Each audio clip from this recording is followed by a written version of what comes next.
Lakan-dranon'ny Pangalana. Lakan-drano fifamezivezena sy miantoka ny fivelomana andavanandro ny mponina manamorona ny 700 kilometatra ny faritra atsinanan'i Madagasikara. Manotrika kolotsaina sy fomba mampanao ny foko maromaro eny amorona. Nivelatra amin'ny sehatry ny fizahantany zany tato anatin'ny taona maro. Amin'ny mahatoy ny lalandra mamelona ny toekariny ny faritra atsinanana vatovavy fitovinany atsinanana ny lakan-dranon'ny Pangalana dia ho voakady sy homendanja ao anatin'ny tetikasa iarahana amin'ny fanjakana marokanina avokoa ireo rehetra ireo. Tetikasa ho tontosain'ny orinasa Marsika Med miaraka amin'ireo comité de pilotage tarihin'ny ministry ny fitaterana sy famantarana ny toetry ny andro Ramanantsora Marcel Benjamin. Manao fitsidiana ara-panjakana eto amintsika ny sekretera-panjakana eo anivon'ny ministeran raharaham-bahiny amin'izao fotoana izao ka isan'ny antony ny haonany tamin'ny ministry ny fitaterana ireo.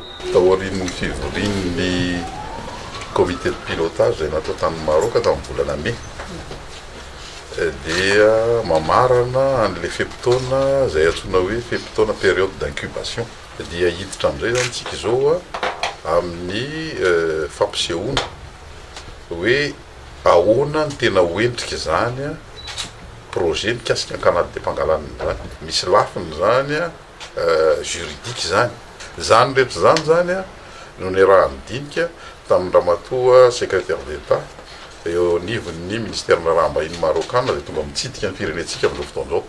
Tsy vitan'izay koa nefa fa misy koa ny fiaraha-miasa eo amin'ny firenena marokana sy tsika malagasy mikasika ny famantarana ny toetrandro.